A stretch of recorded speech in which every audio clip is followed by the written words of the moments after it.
All right, so Shane, now it's about you. Uh-oh. We want to learn about your expertise. We want to learn about what you do.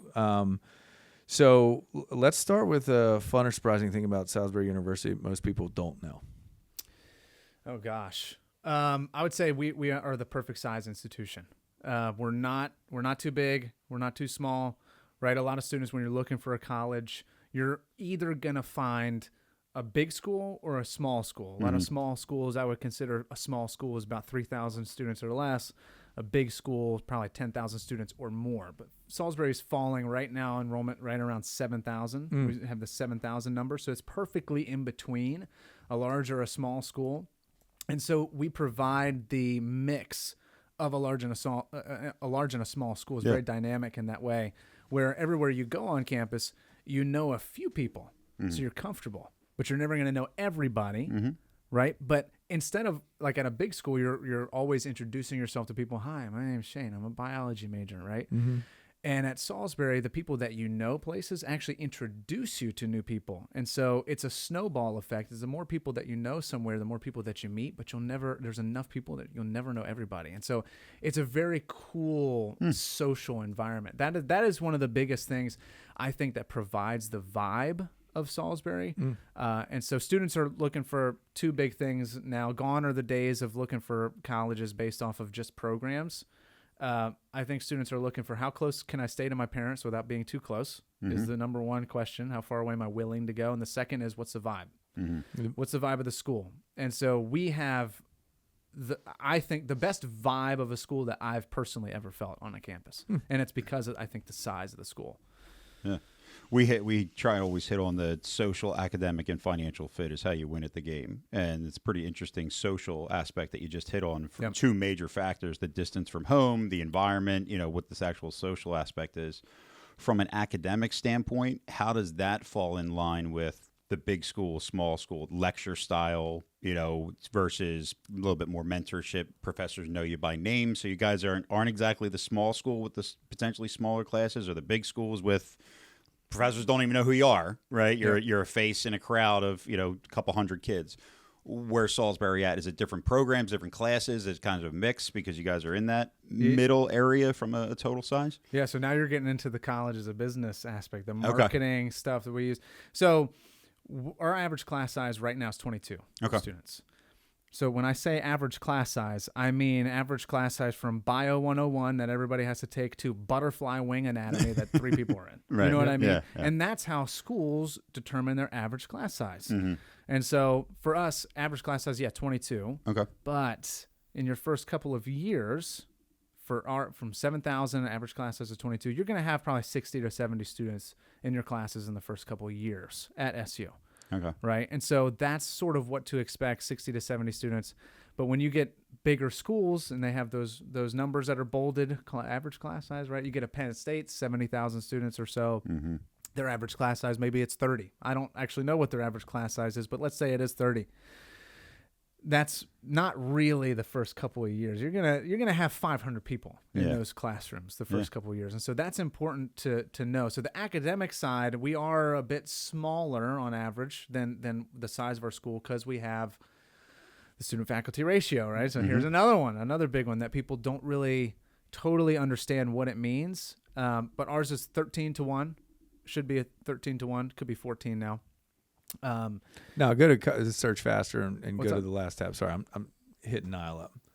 Go to Penn State. Do you keep talking, Shane? I'm sorry, I'm interrupting the show. No, you're fine. So 13-1 is the student-faculty ratio. I always tell my students and parents, think of this in terms of time. When you're on the college search process, you see a student-faculty ratio. It really means that the professor on average has about, for us, 1/13 of their time to give to each student. So the lower the student-faculty ratio goes, the more time the professor has, the more a resource the professor becomes. And so for us, the professors are honestly one of your biggest resources in the classroom because there are enough faculty to provide that individual one-on-one. So we're a good hybrid institution in that way, both socially and academically. So we have kind of both of those things going. What do you got? Cool. I love all the stats that you're bringing out and what is important because these are all things our sponsor, College Planning Network, this is exactly what we highlight. You Yeah. know, that when you want to dive in and you hear important statistics like a retention rate, student faculty, average class size, it's all there for every school across Yes. the country. So, if when you're older, do you have kids yet? No. So when you have kids, you're going to have some insider knowledge to know, like, hey, we should probably make sure we're looking at schools that are these types of ratios, these types of numbers. And if families don't know that, that's a golden nugget takeaway today to potentially now say, hey, I can see numbers on the College Planning Network, but now what does it actually mean? Right. And that's where I'm just, man, And go love visit it. the schools. Oh, Like, yeah. God, visit the absolutely. school. That's the Yeah. only way you're really going to know. Like, you'll get that gut feeling when you're at the right campus. Who gives the tours at Salisbury? Well, we usually give the counselors give the admissions information sessions. Okay. That's how I was invited here today, as I gave an information session. And then we have student hosts. So the students give the tours. We have about 60 or so student hosts that give the tours. How do you? I always find it interesting. Like, it's the show on campus. You put a student in charge of it. You have, student A, who's phenomenal, walked backward, knows everything, tied in, has got the sweatshirt. Yeah. You got student B who maybe doesn't represent as well. Is there any Yeah. bearing on, like, do you guys evaluate that? Yeah, so we have interviews, like in-depth interviews for hosts, university hosts, and they go through a whole process, a whole training program is run by one of our counselors. And so we vet them for sure to make sure that they kind of have that salesy aspect. They talk about their story, a lot of leaning on their own experience. Try not to say like anything negative. Like if you got sick from the food one day, don't talk about that. That kind of thing. You have to make sure, and they're students, right? And we have to remember that they're young professionals, they're young adults, and so sometimes they will say things that get them in trouble or whatever. And we just have a conversation with them, and anybody who complains, we'll talk to them afterwards. So we seldom have any. We have awesome hosts, like amazing hosts, and they have a blast doing it too. Nice. All right. You want to get into some admission stuff? Yeah, I do. Yeah. I mean, come on, we got to do it. So let's start with an easy one, right? You got several admissions plans. Break down early decision, early action, regular decision, and early admission. Yeah, so a lot of schools do the early decision, early action, regular decision. Salisbury does those three. I don't know what did you say? What was the fourth one? It said early admission. I don't. Early admission. Okay. Basically, early decision is the binding contract that you'll see. The one where it says we're considering you basically as a number already from the applicant perspective. So if you apply as early decision, you have you get your response earlier, you have a better chance of being admitted to the university. And so we'll if you invest in us, we're kind of invested in you too. You pay your deposit a little bit earlier, so you have housing. You start to roll the ball with housing a little bit earlier than most students. Early action, though, best of both worlds. That's the one that like 90% of students are doing. And so early action is definitely the majority of our pool, but that's kind of in between. So it's not a commitment. You have until May 1st to pay your deposit, right? And it's not regular decision, so that we're still gonna do it early, right? But regular decision, if a student hasn't applied yet and it's like a junior's visiting campus, I give the presentation. I'm like, don't pay attention to regular decision. Do one of these first two. Regular decision is not gonna hurt you or help you, but it's just later. I mean, it's just there's no benefit to doing regular decision, but yeah. We don't. I know some schools will do like early decision scholarships and stuff like that. We don't do anything. We treat all the students, the applicants, the same. But early decision definitely has like a special place, of course, in our heart, because you're committing to us at a very early stage. So we count on you to actually come to the university. Okay. Now, financial aid separate at Salisbury? Is that a separate department? Yeah. Okay. And does an early decision applicant give up anything in the financial aid world by making that commitment decision? No. In fact, they only gain, because we have three pillars of. I always tell parents we have three pillars of financial aid at SU. So we're a state school. We have the FAFSA, of course. We take that, and absolutely do your FAFSA, by the way. And then the second, have you been telling people to do the FAFSA? For life. Yeah. Do your FAFSA. Yeah. And so we have that, the Pell Grants, all that stuff. And then we have the merit scholarships. And so if you're an out-of-state student, we have Seagull Nation scholarship meant for any out-of-state student, $6,000 automatically. You get taken off of tuition. So it's basically a discount. You can earn at the early admission. No, not just any application. So, that's So what I'm saying. anybody that comes from out of state gets $6,000. accepted, you're getting a $6,000 reduction. Correct. I'm going to touch on that in a second, but finish up. Yeah, and then they can earn $2,500 on top of it with their grade. So that's the second pillar, is the merit scholarships. And then the third is the academic scholarships. And here's where maybe early decision can have a bit of an influence on getting more money, is because some of the academic scholarships, which are the stackable scholarships, the individual ones you apply for, some of their deadlines are much earlier. And if you commit earlier, you have access to those scholarships before a lot of students say, a student commits on May 1st, or fine, I want to go to Salisbury. I made my decision. All right, what scholarships are there? And they go in there and they're all taken because the students that committed earlier. So this is something that I think isn't talked about enough. Is that, a student that commits earlier, there's more benefit when there's stackable scholarships, because each scholarship has a separate deadline. And so you can go on there and you can say, oh, this one ends in February. This one ends in March. Now, a lot of them are March and April, but I mean, May 1st is late. I mean, it is late. So that's the only financial side of early decision, I could say. Got it. Okay. So everybody from out of state gets a $6,000 scholarship. Correct. Yeah. Why isn't the cost just $6,000 less and you don't give $6,000 scholarships? That's a great Is it question. just, and this is what I joke about it, right? But I call it the Coles Cash scholarships, where everybody that applies gets a scholarship. But if you don't know that everybody gets it, at least you said everybody gets it, right? So everybody would know. But at the same time, there's a level of, the school wants me. They appreciate when they see that word scholarship. Oh, you're about to get me going. They attract you, right? Versus, hey, we want somebody. My son wants to go to. He's got Salisbury. He's got Penn State. Penn State gave him nothing. Salisbury gave him $6,000. Salisbury wants him more. Is that really the case, or is it that marketing? It's a business, right? It's a business. So I always tell parents, like, let's review your awards to make sure that it's not something that you get emotionally tied to when all the school did was raise their price up 20% just to give you a. Dude, I say this so much.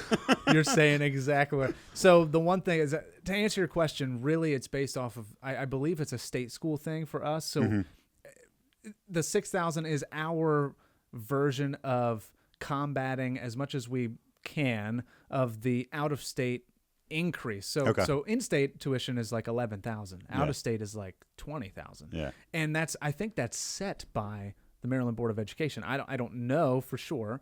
I'm not high level enough to know that. I understand. I'm pretty sure. I'm actually almost completely positive that the reason why we can't just reduce the amount is because it's set by Maryland, so we give the scholarship. But the benefit of giving the scholarship is exactly what you say. So I call it Black Friday magic. So when a lot of these schools, they're like $80K. So I always tell my students, look at the net price. Don't fall for this. Yeah. They do this. As schools will do this. It is a marketing ploy. I'm 100% certain. A school costs $80,000. They'll give you a $40,000 a year scholarship. You're like, oh my God, Mom, I'm getting $120,000. They'll even couple it. They'll even say it's $120,000, and then they won't say it's broken down by years. So you got a $120,000 scholarship. Here it is, a big chunk of money. And you see that number, and you're like, I can't believe how much money $120,000 is. Look how much money I'm getting to go to the school, but you're still paying $40,000. Right. Exactly. You got half off, but they marked up the price before. It's a Black Friday magic. So. So you have to pay attention to that. Okay, so you get to travel out to these schools, these high schools, and you do this admitted student day, or you do this on the spot admission. Yeah. If you're out of state, do you tell them you're going to give them a $6,000 scholarship right then and there too? I usually don't. Oh my God, why not? Well, I don't do any out of state. You want to close a deal, man. Well, yes, I do always include, like, if families are visiting campus and I have families in the room, and like, anybody from out of state, and raise their hands, I'm like, you just got $6,000. Yeah. Like something like that. But in the individual interviews, I don't do any out of state, so I never have had that conversation. But I tell them about the merit scholarships. Talk to that colleague that does those out of state ones. Yeah. Well, it's a big selling point. Sure. It's a big selling point. But I like SU. I respect SU's kind of take on we don't really do Black Friday magic, besides I guess if you could consider it that for the $6,000, but we have very small scholarships. And so our net price is already pretty low. And so for out-of-state students, what is it, like $35,000 for a year, without counting the books and stuff. Sometimes those numbers will be 37. Yeah, 37. All in, yeah. We'll say 37. But that's with books. That's with Right. So we everything, try yeah. not to consider like the books and stuff when we're telling students how much it's just going to cost, because those numbers are flux. Those are the perceived costs or something like that.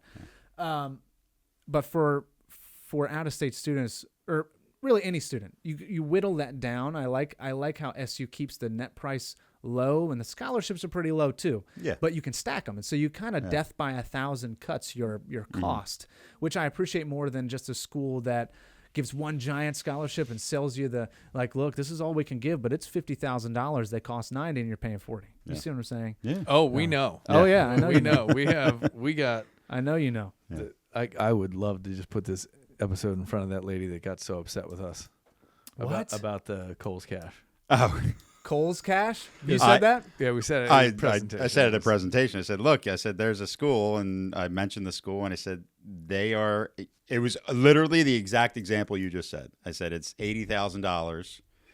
Guys, everybody I know that's went to this school has absolutely loved it. I have nothing poor to say about it, but they give 100% of their students a $40,000 scholarship. So, you don't be swayed it by that. It's great if that's the school for you, do it, but don't let the reason you went there is because they gave you $40,000. She went to that school, and she was very, very upset that I diminished her academic How scholarship dare you? that everyone gets. But I'm glad you didn't say anything about the ranking. She was the one special. She was the one special person that got that scholarship that her classmates did not get. That's how she looked at it. So I was like, no, that's not the way it works. They're businesses, right? This is the way of the world. Just don't let it fool you. The Black Friday thing, right? You gotta be real. It's like, oh, this is $40, it's $20, and then all of a sudden you look and you find out a month later, you're like, oh, now the list price just went down to $20. They literally price it up to make it seem like you're getting a deal. You feel like crap if you fell for it later on. Just know about that. That's how colleges operate. Well, not all colleges, but a lot of them do. How many institutions are there in the United States? 4,000 something? It's a little bit. We have 3,700 in our database. So all 3,700 of those schools, every single one of them wants your student to come to their school. Yeah. Every single one wants your student to come to their. It's a business. And like you said, and I know we're kind of saying the same thing over and over again, but assume that they're going to do whatever they need to do to get your student to enroll at their school. That's the way you should look at it. If it's not financial aid leverage, it's reputation leverage. Correct. It's success leverage. It's co-op leverage. It's internship leverage. Lean into it and leverage it, because, again, we've talked about this ad nauseum, but the idea for a school is they want a 1-to-1 yield, 100% yield ratio, right?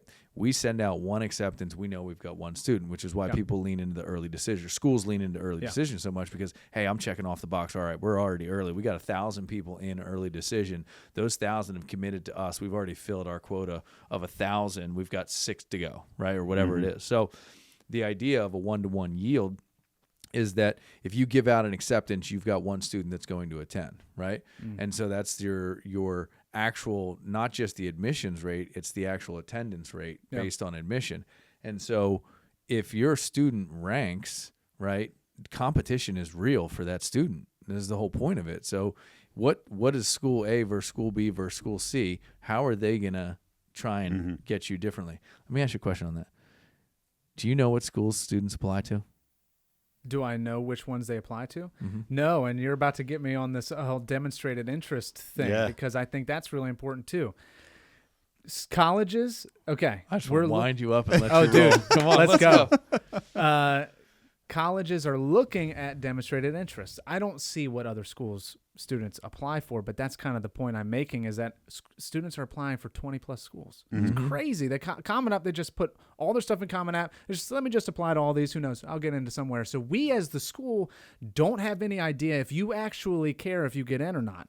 And so you have the schools that are a little bit more strict at lower acceptance rates. If you're not like reaching out, touring the school, sending emails, asking questions, being interested, they're going to take somebody else. If you're the same caliber student as somebody else who is way more interested, they're going to fill that spot with that student. So we look at things like that. I can tell when you open an email, reach out to your counselor. I can tell things like that. But what I always tell my students in the very beginning of my presentation is I explain I'm an admissions counselor. You don't know what that is, but basically I'm your first friend on campus. And so what you should do is find your top 3 to 5 schools, actually whittle it down to 3 to 5, and then reach out to your counselor and just say, I've been to campus. I loved it. It was such a great experience. I can't wait to apply. I have a question about nursing. Do you guys have stuff like that? When we get to answer a student, it's almost like they're checking off boxes, and we'll put it in there. We link it to their application, and so we can actually see who emailed us, what we talked about, who called in, who visited campus, who went to an open house, who came to my on-site admissions event. That's even more. That's like, there's like points, there's levels to this. Like an email is like 1 point of demonstrated interest. On-site admissions is like 100 points because you've signed up for an interview. See what I'm saying? I love my life. So for the last year, I've been talking really intently to families about this. And on this show, as a matter of fact, F&M, I went to Franklin and Marshall, and we did an interview early. I mean, one of the first we did, right? And he was talking about this concept. And in business, right, in our business, when I send you an email, I know if you clicked it, opened it, responded to it. I can see how many times you opened it too. Exactly. Yeah. And so I've been saying, guys, this is not new technology anymore. Like, every school is tracking this stuff. And so if you're up against someone and you take this school for granted and you spend all your time focusing on this school, and this school says thanks but no thanks, you don't make the grade, this school ain't giving you that acceptance. They're not going to, dude, how about that proper English? They're not going to accept you just on the basis that you expressed no interest to them whatsoever. It was like you just expect to get in there. This is where the safety school goes by the wayside, in my opinion. Safety school. Safety school, it doesn't work anymore. It stings. Like in the one-on-one interviews that I did, it's almost like I just want to gauge the response. I'm like, so tell me why SU, where are we on your list? Are we like bottom 5, top 3, safety school? And if they say safety school, I'm like, dude, did you really just say that? I'm testing them. Sure. But if they say safety school, I'm instantly like, that hurts. Yeah. That hurts a little bit. Well, let me talk you out of that. I'm going to talk you. That's Sure. where I kind of turn the juices flowing. But it gives me a good gauge of interest. But if you say safety school to a school, just know that like, we're paying attention to when you say that, Yeah. Go ahead. Yeah. Well, to me, right, what people took for granted in the safety school was I hit the mark academically and I hit the mark SAT-wise. Is the historic safety school, right? They don't take it seriously. And I've had over the last probably 5 or 6 years, students not get into schools that they were well qualified to go to. And I'm like, did you respond to anything they sent you? You just decided one day you'd open the application and send it, and you think they're going to give you a spot. They're taking that spot away from some other kid that desperately wants to go there, and you think just your academic alone are going to do it. It's not going to happen. Yeah, stuff like demonstrated interest, essay, activities, letters of recommendation. It's not going to raise the dead, but it can cure the sick. You see what I'm saying? So it's like you'll get this. It's a protein shake of your application. It's not meant to replace the meal. We still need to look at that GPA, the test scores if you send them. But if we can't make an informed decision immediately on that stuff, we're always going to look at the supplemental things. But those are the things that we'll really dive into if we can't make that initial decision. Does that make sense? Yeah. So that's exactly what students need to be aware of, like you're saying. Like, if you're not paying any attention to that school, we know. Yeah. All right, so Shane, great insight so far. Let's talk about admissions for a second. Actually, Joe, you had a follow-up question. I did. So before we jump in, because I know you hit on it and said debate with these scholarships that are offered if you commit earlier, right? So I think and I haven't heard many schools that offer that. I don't know if it's something that I'm missing, but that's something new that I learned today. My experience with a lot of my families has been that colleges will use the scare tactics. If you want a parking spot, if you want first selection of dorms, like that, you got to commit. Well, a lot of these commitments are coming before an actual financial aid package. You don't know what the school, like, hey, you want me to come, but I don't know what it's actually going to cost yet. So, and I've seen where a lot of schools, after those kind of scare tactics don't work, then next thing that comes is money, right? And so you get to January, February, you didn't do anything, but all of a sudden it's like, oh, you just qualified for another $3,000 scholarship. And then a month later, it's like, oh, here's another $2,000. And then I've talked to families and they go, yeah, we committed in January and they didn't get that money, right? So yours is kind of the opposite of what I've seen, that, hey, you have a chance of getting more money if you commit early. And I was curious, like, that bait is a little bit not what I've typically seen, but is that something that you guys do for that yield to try and kind of, is it meant to kind of dangle the carrot and say, hey, we want to get you. We don't want you to commit somewhere else. We want to get you before you get that acceptance notice to that other school that doesn't come until March, right? Like, if we can get you earlier, is that the purpose of it, or what would be the general reasoning for that? I wouldn't say it's bait. I don't think there's like malicious intent behind it. But for us, hey, we're catch and release people, right? Bait's not a bad thing. I would say that housing thing is true only in the sense for us, like we say that our suite style residence halls fill up first, which is true. The housing department will start. So those are typically more students want those. All of our residence halls are pretty up to date. There's AC and heat in every room. They're almost all the same size rooms, but they're just different layouts. So the suite styles, the Jack and Jill, 2 people on one side of the bathroom, 2 people on the other. And those fill up first. And so it is more beneficial to be early decision if you want suite style. But the cluster style is what fills up usually second. And that's where you have a cluster of students in, it's literally just a cluster. So there's probably 4 bedrooms, each with 2 people, anywhere from 6 to 10 people, and then a bathroom in the cluster that has 2 of each amenity. So you have 2 sinks, 2 shower stalls, 2 bathroom stalls. And so that benefit housing is real, but we have to fill up some of them first. And so maybe it is a tactic, but it works. So the students that want the suite style, they know, get the ball rolling with housing earlier so you can get your spot in the suite style, because they will they will do those first. And once they're full, it's hard to get in there. But the scholarships, I think the only reason why it's not considered bait is it's really still up to the student. And so I just saw this yesterday.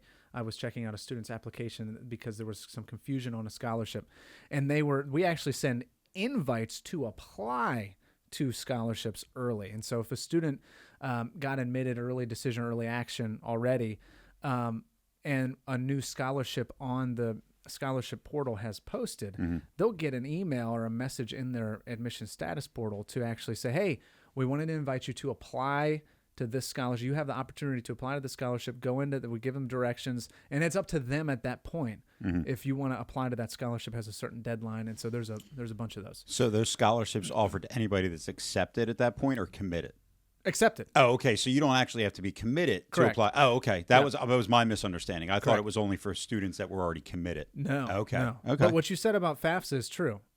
Because we're not going to get FAFSA information until hopefully Good luck. Hopefully. March. You can end it there. Hopefully.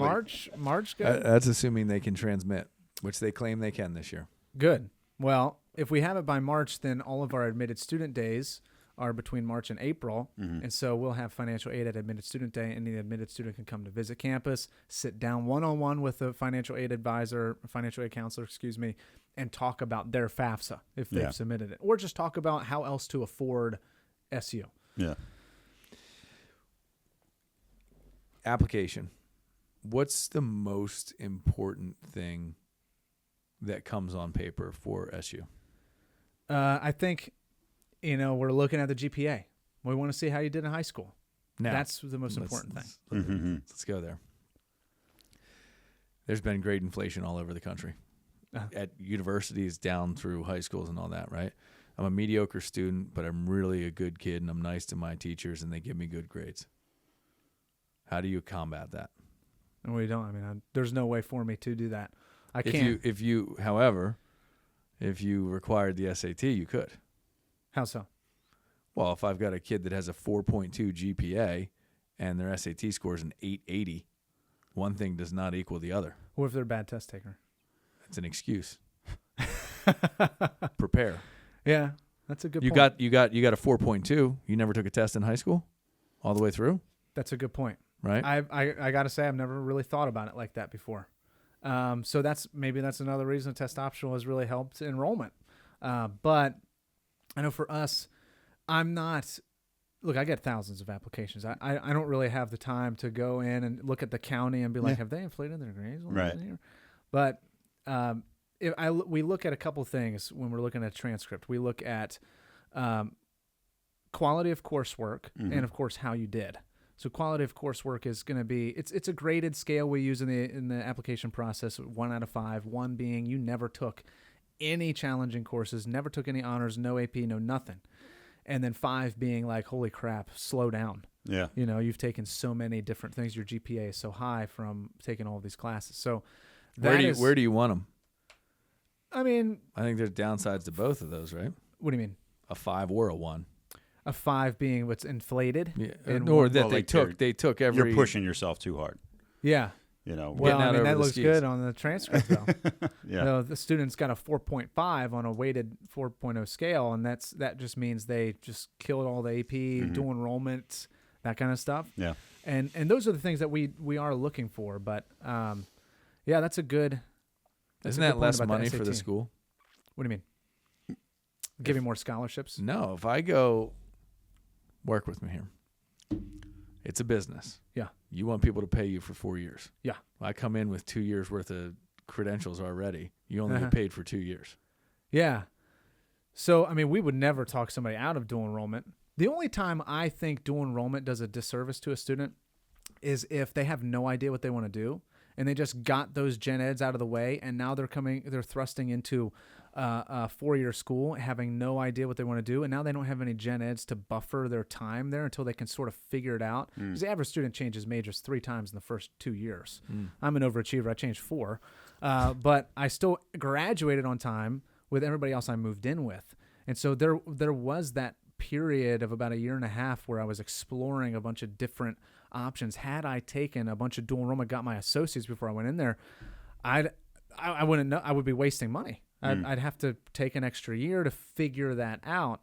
But if students know, like, I'm going to med school, it's what I wanted to do my whole life, I'm going to be a heart surgeon, it benefits those students, not necessarily the university, but it benefits those students to take all that dual enrollment, get their associates, get all their gen eds out of the way, all the stuff they don't like to take. If they're bad at history, take the history class. You don't have to do it at a 4-year school. Then they come in with an associate's, and in 2 years, maybe 3, if they need a minor or something to get into med school, they're out. So, yeah, to your point, yes. It's not all about money. I'd like to really think that. I know you're smiling at me right now. I just, yep. But you have a point. Yeah, it is detrimental to the university. So should we not take dual enrollment? It's like, no, we offer dual enrollment at SU for free to local students. So they can actually come in and take our classes early while they're in high school. And so we have a good relationship with like the dual enrollment side. We honest to God want what's best for the student. And so we want them to come in, and if they want to leave early, like come do your dual enrollment and then bounce out. So from the kind of that scale you mentioned, the 1 to the 5, right? The 5 looks good. You're pushing yourself. But if you're a 5 on the rigor, but the GPA is lower, at what point do those things cross over where, hey, I'm a 1, I didn't push myself, but I got a 4.0. Yeah. But I'm a 5 and I'm at a 3. Like, what are you valuing? Where's that line up? Yeah. Is there, we've kind of always said, hey, if you're going to push yourself and you get a B, it's better than, if you're going to get a C or lower, that's not what you should be doing. But if you get a B there, it's better than an A in taking the cruise control courses. Does that hold true? Or It does hold true. Okay. It does hold true. But I wouldn't say that we're really, I mean, if we got a 4.0 student and a 4.5 student, I'm not diving super deep into their applications past the point where I'm admitting them. Do you know what I mean? Now, what if it's a 3.5 student? A 3.5 student versus what? Versus a 4, or let's just say it's a 3.2 that push themselves. Right, they're at that 5 from the course level, Yeah. and you got a 4.0 that was a 1. Right, they're taking every easy class that you can. Yeah, that's where we go into the essay, the Okay. letters of recommendation, the activities, like how many leadership roles is the student in? Mm-hmm. You know, are they in clubs, organizations? Do they play a sport? Are they the captain? You know, that kind of thing. Yeah. And by the way, we look at this for every student. Put something on there. Come on now. And don't put like good neighbor. And it's like, oh, wow, is that where you like clean up neighborhoods? It'll say, I ride bikes in my neighborhood sometimes. I'm like, dude, that doesn't make you a good, first of all, it's not even a club. What are you doing? Dog walker? I walk my dogs? Like, no, I know what you're doing. I appreciate the hustle, but like put real things on there. Put real things on there. Don't The put fluff. anything. I was Don't put done. any, don't not put anything, I guess, Yeah. if that's proper. Good enough for what And we're then doing. the essay is where we're checking if you did it in the first place. I mean, I've seen students do like underscores. They think we're not going to look at it, but we do.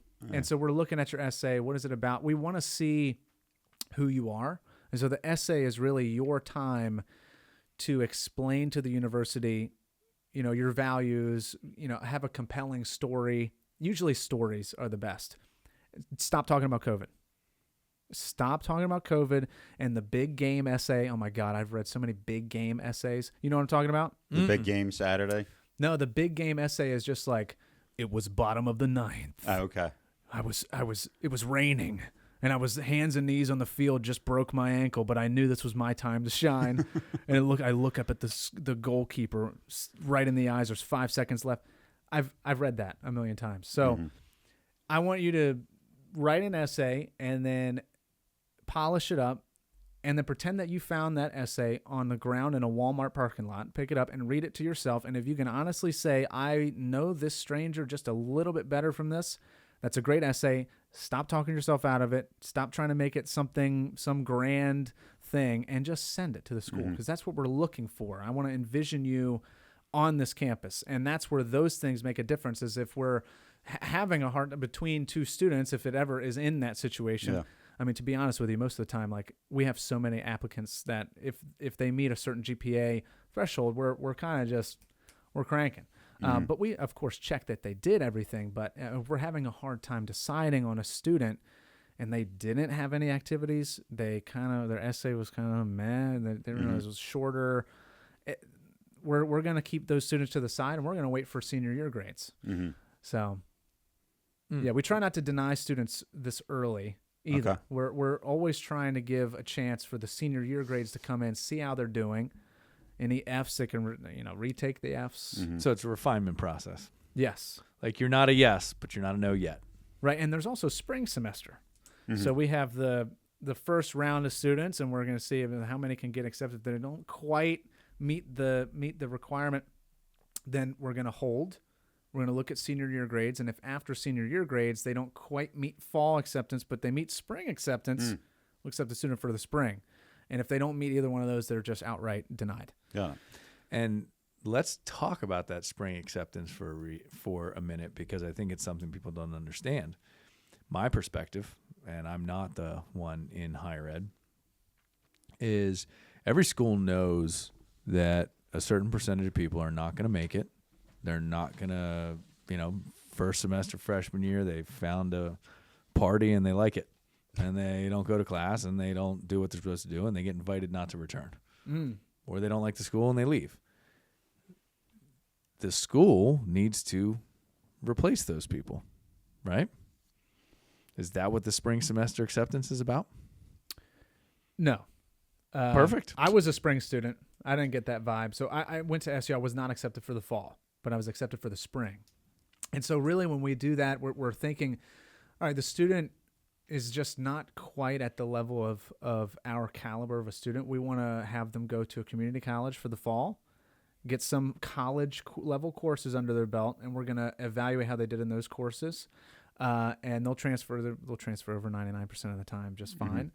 And then they'll be accepted for the spring. So I went to a local community college, Warwick Community College in the area.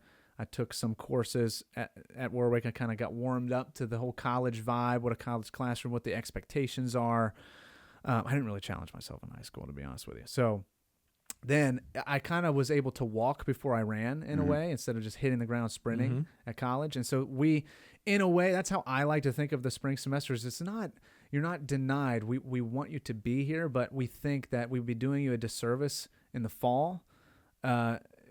I think you should go to a community college first, or work. If you want to do that, you don't have to go to a community college, but you're not accepted for the fall, but you are for the spring. You move in, you live in the residence halls. But to your point, in a vacancy. So you are, it's not like a new room. You are filling vacancies to some extent. So there's merit to what you're saying, but You didn't get the vibe. Viewpoint. That's cool. Yeah, I don't get the vibe that that's the thing. Does that spring acceptance have a requirement that you take that fall community college? Is like, hey, you're accepted. We didn't accept you for the fall. We're going to accept you this spring. Are those students required to take courses? No. Okay, so they could just start. Yeah. But again, it's for your benefit, like you're saying, Yes. that walk before you run. I always tell my before you students run. And you got accepted spring based on your standard application. Yeah. Okay. So from the get-go, you knew that, hey, January 15th, I can report. Yeah. I did not get in for the fall. What are your thoughts on that? You're filling a vacancy. Right or wrong, not denying it. Like numbers are numbers. If I bring 7,400 leave and I replace 400, I'm net even, right? Yeah. So from the business perspective, that's smart. That's the way to do it. And not in a good or bad way, right? Obviously, those 400 people they accepted, they were the wrong choice. Whatever those people left, obviously you were the right choice. You graduate from the school, you rep the school, you work for the school, like you're an advocate of the school. So admissions failed, my opinion.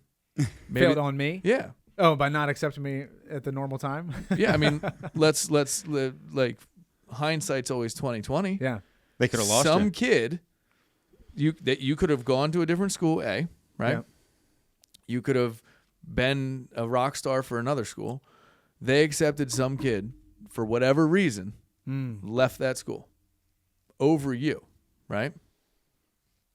They told you, hey, we know there's going to be a spot for you in the spring because a bunch of these knuckleheads are gonna peel out, but they thought you were the knucklehead, and turns out here you are. Yeah, I think that's a more deep than we ever really think in admissions.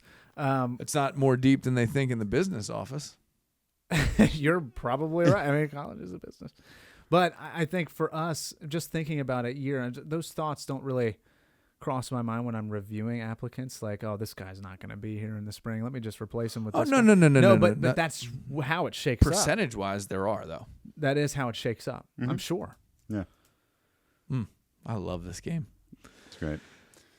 Go ahead, Joe. No, I was just, one of my favorite questions to always ask is colleges, whether it's a program, whether it's just the general nature of it, parents assume, students assume, and there's so many myths, so many things that people hold to be true, and it's just not. What would you say is probably the biggest thing from now being a veteran of being a college admissions counselor? What do you think is the biggest thing people assume that's the opposite? What do you think is the biggest thing they get wrong? Yeah, can you give me some examples? Like, what do you... hey, if you want to be... He wants to buy a Val. A perfect example is I make $100,000. I'm not going to get any financial aid. Oh. Like, people just... they should definitely still do your FAFSA. Well, yeah. But it's just they assume things, right? Yeah. Oh, all colleges care about is the GPA. Yeah. Right? They extracurriculars are irrelevant. Is there anything that you would say, my God, it feels like I'm having the same conversation all the time because everybody's saying this and it's not true? What would that be? We're a major blind institution, so I see every year students are like afraid to say that they don't know what their major is. Mm-hmm. So they're applying as like business economics because they might have an interest in business, but they just don't want to put undecided. And we changed the name of undecided because nobody was applying undecided. We changed it to exploratory studies. And now it's the second most popular incoming freshman major.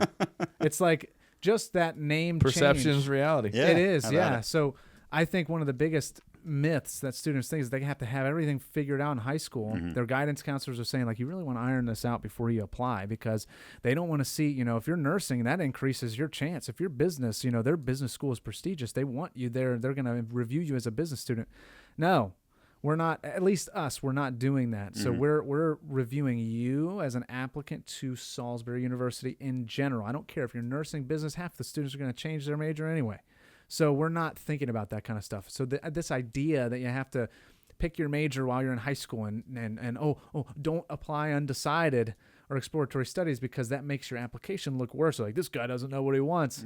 It's not true. It's not true. So take your time. Do exploratory studies if you're between 2 or 3 different things, and tell your advisor, I'm stuck between these 3 majors. And your advisor, once you get to that point, can help you figure that out once you're at that school and try different courses. How was that? It was good. Yeah.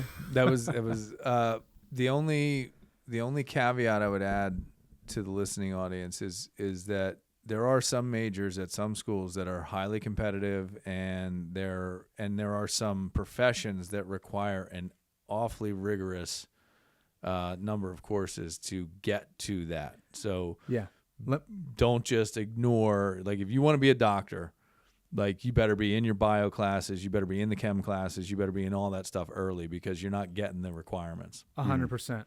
And I would say if you know what you want to do, that's awesome. Definitely declare that. But, like, for instance, our nursing school and business school are gated programs, and so you don't start off as a nursing major. Yeah, you can't get to it until you prove that you can handle it. And the other thing about some schools that have a direct nursing admit, this is another thing that I'm like, I see what you see what you either put them into nursing courses, but really they're pre-nursing courses. Correct. And then the student changes their mind, but those classes are labeled as nursing, and so they don't translate to, nutrition or something. But for us, one of the things I like about SU's program, and of course I'm biased, my wife is a professor of nursing at SU, so our nursing program is gated, and so for the first 2 years you're taking anatomy 1, 2, microbiology, but they're not called nursing 101, biology. 102. Yeah. Right. Yeah. Because in those other programs, they're still weeding you. They can only take 8 people in a clinical rotation. So there's got to be a cap on the amount of seats for the nursing school. We might have 150 pre-nursing students as freshmen, and then by the time they get to apply to the nursing program, there's 80 of them because they realized it wasn't for them. They failed their first anatomy class, and it's their advisor's like, hey, you might want to think about this. Yeah. But we have people change their minds and things, and so definitely the rigor of programs and the that's definitely it's a thought, but not in the admissions. Not in our office. We're not saying like, oh, well, nursing student, we need some more of those. We're just saying, you want to come to SU, show me who you are, let me see your grades. You're in. I have one final question for me, because I know we've been stealing a lot of your time. Your test optional. What do you tell a student about submitting? When does it hurt or help? Give me the lay of the land for you guys. So if you submit your test scores, and I know you're going to start thinking about this. I'm not going to. No, yeah, I'm going to watch you, and you're going to look at him, and you're going to be like, you hear that? So for us, if you send scores and you're not test optional, meaning you're going to send your scores and they're not good, we're going to make you test optional. I will not use those scores in the admissions process. I told you you're going to look at them. We're not going to look at those scores in the admissions process is what I mean by that. Now, you could say from the other side, well, you don't report those numbers because they look bad. They'll skew your average. Maybe. But I always tell students, if you submit your scores, submit all of them, because we do super score to the point where it can help your admissions. If you send them and I don't like them, I lift up the rug and I sweep them under and I pretend you never sent them. I knew it. So you can take 2 sides to that. Sure. So for you, send them. I always say send them. I want to see how you did. It's not going to hurt your application. Now, some schools, I always say be careful. If you send your scores, sometimes they have to count them, and then that's when you get into a situation like, this kid has a 4.5 because it's inflated, and they have a 980, and you're like, what happened there? And then you can make excuses or whatever you want to do. Yeah. Does that answer your question? It certainly does. Yeah. Yeah, I mean, it's good insight. And the only thing I would say the only thing I've confirmed on test optional is that it's unique to each institution, absolutely. How they're going to deal with it. Like, it it's is not absolutely unique. And you guys have a policy of like, hey, if it doesn't hit the mark, we're ignoring it, because we're going to grade you on the rest of your merits, not just the one test. Yes. So with that, do you openly tell students, like whether it's an interview or whatever it may be, like send your scores? Because if it's not, like, will you tell them what you just told us? Yeah, Okay. I do in my presentations. Yeah. If you send them and we don't like them, we're always looking for reasons to accept a student, not to deny a student. Mm-hmm. So we're not going to look for these things to try and not accept a student. We're going to take every nugget of information that we can to make an admissions decision where you're admitted. Mm-hmm. Does that make sense? Yeah. Yeah. Yeah. No, I like the transparency, but I also think the important takeaway for me there is you have to have that conversation. The student has to know that. They have to go and talk to somebody. Yeah. And if every school is different, you got to know, you have to have conversations, right? Somebody can say, hey, I was at Salisbury last week. This is what, they kind of told me. Is that hold true here? No. Okay, I know I'm not going to send that. Like, you have to have communication with people. You were talking, hey, if I got these schools, reach out to the counselors at those schools. You got questions, ask them, right? It's not a, you don't have to go into it blind. The more information you can get, the better decisions you can potentially make and make yourself look better on an application, right? If you kind of have conversations, hey, I'm sending this because you told me to send it. Well, I also think that leads to a good, I don't want to call it relationship, but if I'm talking to you and you tell me to do something and I do it and I follow, right? Well, it's like, all right, this kid's doing something that he's taking instructions well. Yeah. I think that can even go like kind of a demonstrated interest. It's not just I'm interested, but I'm actually taking your advice. I think things like that can go a long way. I don't know. Some of the questions, though, I'm like, dude, this is on the front page of the website. Why are you asking me this question? I appreciate the email, but it's like, you're asking for test optional. It's literally It says it everywhere. on the front of the website. Yeah. Like, do some research, bro. Do a little bit. Like, Show dig interest, in but a little bit more. I forget what I was going to ask. Dang it. You want to wrap up with our lightning round? I do want to do that. Yeah. Oh, man. Go ahead. We covered a lot. We did cover a lot. This was great. By the way. It was great. Yeah. So we always wrap up our interviews with what we call it our quick six lightning round, just kind of short fire questions. Okay. So you're going to get them. We're going to go back and forth here. So to start it, Spot my it up, first one, yeah. ready? Well, probably in some of these you may have already answered, but let's hear it again. What's one piece of college advice you would give, but most people would disagree with? Touring a campus is more important than almost any other thing you can do for your application, and not from the school's perspective, from your perspective. You will not know if you want to go to a school or not unless you go visit and actually feel yourself there. I don't care what ranking the school is. You cannot rank your personal experience at the school. So see how it feels. Are you digging the vibe? How's the food? What does the residence hall look like? How does the room look? Do you got AC and heat? And all of those things are extremely important when you're choosing a school. And I see it every year. I get calls in the fall, like right after classes start for us, students at, I'll just say Towson because they're our biggest competitor. I went to Towson, thought this was where I wanted to go. I'm not feeling it. I don't love it. Salisbury, I felt really good on campus. Like, can I transfer in? And I'm like, well, I mean, finish up your semester. You can come in the spring as a freshman still, so we'll accept them as a spring student. Replace all those kids and replace all the kids that are leaving. But you see, so yeah, make a decision on your, honestly, on your gut. So you're going to do all this research, you're going to do all these things, and you're going to make the same decision you wanted to make in the very beginning when you started looking. So feel out a college, go to visit. If you could take one college class again just for fun, what would it be? Probably virology. That class was awesome. When I was a student, so one of the cool things about college, you get to choose appropriate choice. You get to choose what classes you take. So I was really interested in that side of things, see how viruses work. Very, very cool course. Learned a lot, applied a lot. I'm sure. I would take it again.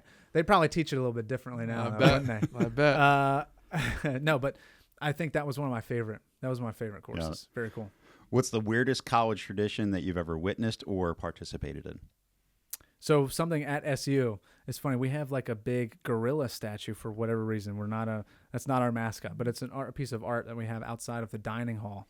And our tradition, like some schools will like touch the mascot, and every day there's a banana in that gorilla's hand. Walking out of the dining hall, somebody will take a banana and they'll put it in his hand. And that's just a small funny thing when you're walking out of the dining hall as a student. and you look over and you just get a little chuckle out of it because it's just every day somebody's got to go take the banana out of his hand, and every day a student's putting a new one in there. So it's stuff like that. I really love things like that. What's one skill you learned in college that you still use every day? Oh man, I have an addiction to commas. I don't know. Are you guys comma lovers by any chance? You put a lot of commas in sentences? I like a comma for a fact. Yeah. Whatever ChatGPT tells me. I love comma. Yeah, me too. But one of the best things I learned in college, I went to the writing center and I sat down. We have resources like that are really cool. Just sat one-on-one with a writing tutor, and I was getting docked points like left and right for my commas, dude. I was like 4 or 5 average a sentence. That's a no. Lots of pauses. Yeah, lots of commas, lots of pauses in the commas. But they went through it, and he taught me how to read my paper out loud and figure out by the way my inflection of my voice and my pauses where the comma goes, and I still use it today. Like that 1 hour in the writing center fixed my grades on my papers, and I still use it today. So weird niche fact, but awesome. Had to throw that out. Nice. What's one thing you think about college? I'm sorry. What's one thing about college that you think should change? Oh man, that's a really good question. I think it should be more transparent. I think colleges should come out and say, this is how much you're paying. This is why. I think a lot of it has to do with cost, but also ranking. There's so many things I feel like that are meant to sort of smoke and mirrors type of stuff. Yeah. That's why I say go visit a campus so you can really see and feel if they're selling you or if there's really something special there for you as an individual. So I like colleges. I honestly like colleges to be more transparent, and I realize that because I go to hundreds of college affairs every year or so. And we're all saying the same thing. I was like, had an existential crisis. I gotta ask a question on that. Like you know, in movies when like the Fortune 500 company rolls into the room and the startups over here and you're all like when you roll into a college fair and like Harvard walks down the hall, are you like, look at these? Like, is there like a mystique to that stuff? It depends on where you are. Okay. So it's funny when you're in different areas, you can see where the lines are at certain schools. And so UMD, of course, is super popular in Maryland. When I go up to Connecticut, UConn is like, they have a line down their table. Harvard is close to there. But yeah, the college fairs, we're all saying the same thing. Like if I pause at a college fair and I don't have anybody to talk to right now, I'm listening. And it's like, oh my God, I can't believe I sound like that was a moment a couple years ago where I realized I was like, I got to change my method here. Like I sound just like every other college. And so I started looking into the student lingo and I started to pick out things. I say things to get their attention, you know, Sigma and Skibbity and all that stuff. I'll say Riz, like, oh, you guys got a lot of Riz walking by my table, and they stop what they're doing. And they're just like, what did you just say? And that's how I've learned to sort of grab attention initially, and then I can go into the pitch if I get their attention first. But I switched up my method. I realized, like, oh my God, we're all talking about average class size. Oh my gosh, yeah. So, and then when somebody's successful that is using the term Riz, now you're going to see every counselor start to use it because that's what colleges do. When they see another school do something that's successful, they adapt. And let me tell you, that's where merit scholarships originally. Like if popular girls walk by the table, I can always tell them like, "Hey, Pookies, how you doing? What's up, girly pops?" and like all that stuff. And they come over to my table, and they're like, "Where's SU?" And I'm like, "We're in Maryland." The guys, when they walk by, I'm like, "Yo, you guys got Riz," and now they're going and getting all their buddies in the cafeteria, and they're bringing everybody over my table so they can hear me say the dumb phrases. Yeah, you gotta adapt. I love it. Why'd you go to Salisbury? Well, the guy said I got Riz. That's why I was going. He saw something in me. Man, he got me. He saw something in me that nobody else did. I had Riz. That's awesome. All right, I think we're out of time here, guys. Yeah. Oh man, we're just getting started. I know. It's been one heck of an episode. It's been a great one, Shane. Awesome stuff, man. Great insight. Great sort of. I love the perspective from Salisbury. I love your perspective individually. I think you're intuitive to sort of the advice you give, and I just love being able to talk to someone candidly about this stuff because, as you've said, as Joe said, as I've said, like for whatever reason, some of these secrets are just held tighter at different places, and transparency is key in this, and I think our listeners are going to get huge benefit from this. Awesome. Yeah. Just hoping to provide value, man. No, I loved it. The transparency and peeling back. A lot of layers got peeled back today, and that's Good. ultimately what the show's about. So it was a phenomenal job. So many key insights. I don't know where I could potentially go. So I think as we just sign off, I feel vindicated and validated on So much. all of Yeah, my there's so much my yeah.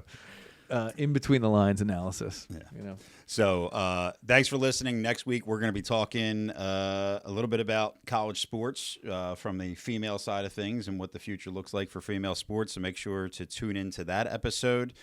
Be on the lookout for our registration for our masterclass that we're going to have for parents on Tuesday, January 14th. Dave and I will be hosting a exclusive one night. You got to have a junior or younger. Really going to talk. I'm sure there's going to be so much we talked about today. Just kind of really peeling back the layers from all aspects of admissions, finances, how the game is played. Just really give you need to know knowledge. That's Tuesday, January 14th, 8 p.m. Eastern Standard Time. And that's all I think I got today. So other than that, guys, I would say until next time, stay safe, stay strong, and stay sane.